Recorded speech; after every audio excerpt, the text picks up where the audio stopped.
तुम इतना जो मुस्कुरा रहे हो। जी हाँ, महाराष्ट्र की राजनीति में कुछ यही बात हमें दिखाई दे रही है। जब भी तीनों लोग मतलब एकनाथ शिंदे, देवेंद्र फडणवीस और अजीत पवार मिलते हैं, तो कटाक्ष के दौर चलते हैं और मुस्कुराहटें यहाँ आती हैं। लेकिन साफ है, यह मुस्कुराहटें कई सारे दर्द को अंदर छुपाए हुए हैं। ऐसे में आज हम लोग इसी विषय पर करेंगे चर्चा कि आखिर महाराष्ट्र की राजनीति में महायुति के लिए ऐसे नंबर आने के बावजूद सब कुछ ठीक क्यों नहीं चल रहा है। आखिर कहाँ फंसी है गोटी। चलिए करते हैं चर्चा। नमस्कार दोस्तों, मैं हूं सुधांशु, आप देख रहे हैं 10 स्वदेश। दोस्तों, 10 स्वदेश एक मंच है जहां पर हम निष्पक्ष पॉलिटिकल एनालिसिस करते हैं। अगर आपको हमारा पॉलिटिकल एनालिसिस पसंद आता है तो आप यूपीआई के माध्यम से हमारी मदद भी कर सकते हैं। बाकी हमारे चैनल को सब्सक्राइब करिए, वीडियो को लाइक करिए और वीडियो को शेयर जरूर करिए।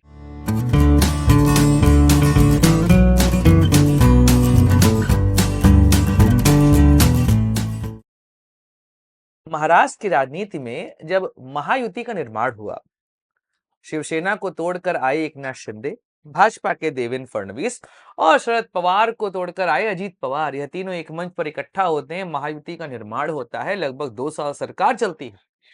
लोकसभा चुनाव में सरकार के खिलाफ एंटी इनकम्बेंसी देखी गई, लेकिन विधानसभा चुनाव में उन सभी चीजों को धता बताकर यहां पर सरकार बनी महायुति की। 200 से अधिक सीटों की प्राप्ति हुई महायुति को। भाजपा स्वयं 130 से अधिक सीट यहां पर प्राप्त करके आई थी। उसके बाद लगा सब कुछ ठीक हो जाएगा। लेकिन 15 दिन बीतने के बाद भी मुख्यमंत्री कौन बनेगा, इसको लेकर बातें ही चलती रहीं। एकनाथ शिंदे को मनाना आसान नहीं लग रहा था, क्योंकि जिस एकनाथ शिंदे को भाजपा ने मुख्यमंत्री बनाया था, वह चुनाव जीतने के बाद फिर से मुख्यमंत्री बनना चाहते थे। अजीत पवार ने जब नंबर्स देखे, उन्होंने अपना कॉन्सेप्ट क्लियर कर लिया कि भैया मैं डिप्टी सीएम था, डिप्टी सीएम हूं। लेकिन कुर्सियों की अदला बदली हुई एकनाथ शिंदे और देवेंद्र फडणवीस के बीच में। एकनाथ शिंदे मुख्यमंत्री से बन गए उप मुख्यमंत्री, देवेंद्र फडणवीस बन गए उप मुख्यमंत्री से मुख्यमंत्री। राजनीति में समस्याएं यहीं से शुरू हुई, क्योंकि एकनाथ शिंदे अभी तक स्वीकार नहीं कर पाए हैं, ना उस नंबर के दबाव को समझ पाए हैं। उन्होंने अभी यह कहा था कि मैं तांगा पलटने में माहिर हूं, पिक्चर अभी बाकी है मेरे दोस्त। और उनकी राजनीति इस समय ऐसी ही दिखाई दे रही है। भाजपा के लिए भी एकनाथ शिंदे को साधना आसान नहीं लग रहा है। लगातार यह कवायद दिखाई जाती है कि महायुति में सब ठीक है, लेकिन महायुति में सब ठीक होता हमें दिख नहीं रहा है। गाहे बगाहे यह प्रयास होता है कि एकजुटता हमारी है, देख लीजिए आकर, लेकिन उसके पीछे का दर्द सभी के चेहरे पे दिखाई दे जाता है। अब एकनाथ शिंदे को लेकर भाजपा की स्ट्रेटजी है क्या? जिस समय एकनाथ शिंदे की उस राजनीतिक महत्वाकांक्षा को भाजपा ने आग दी, तो उसका नतीजा था कि भाजपा की सरकार महाराष्ट्र में बन गई। लेकिन जब भाजपा महाराष्ट्र में इस बार दोबारा से लौटकर आती है, तो उनको यह लगा कि अब मौका आ चुका है कि एकनाथ शिंदे की भी राजनीति को यहां पर पलीता लगा दिया जाए, जैसे कि उन्होंने बिहार की राजनीति में नीतीश कुमार के साथ किया था। अगर आपको 2020 का बिहार विधानसभा चुनाव याद हो, तो वहां पर चिराग पासवान, जो रहते रहते अपने आप को नरेंद्र मोदी का हनुमान कहते हैं, उनको भाजपा ने महत्वाकांक्षा की आग थमाई। उस महत्वाकांक्षा की आग में उन्होंने नीतीश कुमार पर हमले किए और नीतीश कुमार को इतना तगड़ा डेंट दिया कि नीतीश कुमार अपनी पार्टी सहित तीसरे नंबर पर आ गए। 115 सीटों पर लड़ने के बावजूद मात्र 43 सीटों की यहां पर प्राप्ति हुई थी नीतीश कुमार को। और उसके बाद मानिए, नीतीश कुमार का कद बिहार की राजनीति में घटता ही चला गया। और अब तो नीतीश कुमार की मजबूरी है कि वह भाजपा के साथ जुड़े रहें, अन्यथा उनकी राजनीति और पार्टी दोनों का खात्मा हो जाएगा। यही प्रयास महाराष्ट्र में भाजपा करना चाह रही थी एकनाथ शिंदे के साथ। लेकिन समस्या है कि एकनाथ शिंदे के सामने कोई चिराग पासवान नहीं मिल पा रहा है, और लगातार एकनाथ शिंदे अपनी राजनीति को यहां पर मजबूत करने का प्रयास कर रहे हैं। अगर कोई चिराग पासवान भाजपा को यहां मिल गया होता, तो अभी वह एकनाथ शिंदे की राजनीति को खत्म कर चुके होते।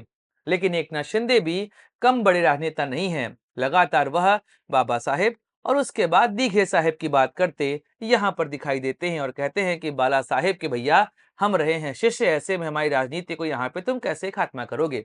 अगर हम महाराष्ट्र की बात करें, तो अभी भी महाराष्ट्र में भाजपा को इतनी सीटें देने के बावजूद महाराष्ट्र की जनता, खासकर जो मराठी लोग हैं, वह भाजपा को अपने राज्य की पार्टी नहीं मानते हैं। अभी भी एकनाथ शिंदे के साथ मराठी लोगों का सम्मान और प्यार जुड़ा हुआ है। आपको भी पता है कि आने वाले समय में बीएमसी का चुनाव होने वाला है। इस चुनाव में भी एकनाथ शिंदे प्रमुखता से लड़ेंगे। भाजपा यह कोशिश कर रही है कि बीएमसी में कैसे भी करके वह अपनी सत्ता स्थापित करे। अब उनके सामने दो तरह की चीजें दिखाई दे रही हैं। पहला, तो उन्हें लड़ना पड़ेगा उद्धव ठाकरे के साथ, और दूसरा, एकनाथ शिंदे भी यहाँ पर अपनी राजनीति की हवा भरने में दिखाई दे रहे हैं। अब भाजपा के सामने समस्या यह है कि बिना बीएमसी जीते महाराष्ट्र की जीत उनके लिए उतनी अच्छी नहीं रहेगी। अगर बीएमसी उनके हाथ में आ गया तब वह सत्ता को पूरी तरीके से यहाँ पर नियंत्रित कर लेंगे। एकनाथ शिंदे इसमें राह में रोड़ा हमको दिखाई दे रहे हैं। अब बात यहीं पर है कि भाजपा कैसे भी करके एकनाथ शिंदे की राजनीति को यहाँ पर ठंडा करना चाहती है, लेकिन एकनाथ शिंदे एक कुशल राजनेता हैं। ऐसे में उनकी राजनीति को शांत कर पाना आसान नहीं है। एकनाथ शिंदे कोशिश कर सकते हैं कि वह देवेंद्र फडणवीस की राजनीति को यहाँ पर थोड़ा सा स्लो डाउन करें, उनकी पावर को कम करें। मानिए या ना मानिए, केंद्र से भी उनको कोई ना कोई समर्थन जरूर दे रहा है, क्योंकि अगर आपको याद हो, जब उन्होंने शिवसेना तोड़ी तो उन्होंने कहा था कि मेरे ऊपर बहुत बड़े व्यक्ति का हाथ है। अभी भी वह यही कहते पाए जा रहे हैं कि वह शक्ति मेरे साथ अभी भी जुड़ी हुई है। अब वह शक्ति कौन है, इसके विषय में अंदाजा ही लगाया जा सकता है। लेकिन हाँ, भाजपा का केंद्रीय नेतृत्व इतनी सरलता से देवेंद्र फडणवीस को मुख्यमंत्री नहीं बनाया था। तो कहीं न कहीं केंद्रीय नेतृत्व भी कोशिश कर रहा है कि एकनाथ शिंदे की उस पावर को धीमे-धीमे आंक दी जाए, जिससे देवेंद्र फडणवीस की पावर नियंत्रित में रहे। कहते हैं ना, आग और पानी का संतुलन बना रहना चाहिए। अजीत पवार ने अपनी राजनीति यहाँ पर चीजें सेट कर ली। उनको पता है कि उनकी राजनीति यहाँ पर कहीं नहीं जाने वाली। वह अपने आप को डिप्टी सीएम पाकर बहुत संतुष्ट दिखाई दे रहे हैं। लेकिन एकनाथ शिंदे और अजीत पवार, इन दोनों के ऊपर टिकी भाजपा की सरकार। ऐसे में देवेंद्र फडणवीस कैसे चलेंगे आगे? शरद पवार का भी यहाँ पे काफी बड़ा रोल है। कभी नरेंद्र मोदी के साथ वह कुर्सी साझा करते दिखाई देते हैं, तो कभी एकनाथ शिंदे को अवार्ड देते दिखते हैं। शरद पवार भी कुशल राजनेता हैं। कहीं वह तो नहीं एकनाथ शिंदे के कंधे पर बंदूक रखकर महायुति की सरकार पर हमलावर हो रहे हैं। वैसे कभी भी टांगा पलट सकता है। यह कहने का मतलब है कि एकनाथ शिंदे के पास कोई बहुत बड़ा समर्थन है। वह समर्थन केंद्र का भी हो सकता है और राज्य का भी। देवेंद्र फडणवीस के लिए आने वाला समय काफी मुश्किल भरा हो सकता है। मात्र 3 महीना हुए हैं अभी सरकार बने हुए, लेकिन उसके बाद अभी तक लगातार सरकार के बीच में सामंजस्य दिखाई नहीं दे रहा है। देवेंद्र फडणवीस इनको कैसे साधेंगे, यह तो समय बताएगा। पर एकनाथ शिंदे को हल्के मिले ना उनकी राजनीति के लिए अच्छा नहीं है, और संकेत भी अच्छे आ नहीं रहे हैं। देखते हैं समय क्या करता है। बाकी दोस्तों, हम चर्चा करते रहेंगे। मिलेंगे अगले वीडियो में, बात करेंगे किसी और राजनीतिक मुद्दे की। अपने दोस्त सुधांशु को दीजिए इजाजत। Like share subscribe the channel. जय हिंद, वंदे मातरम। भारत माता की जय।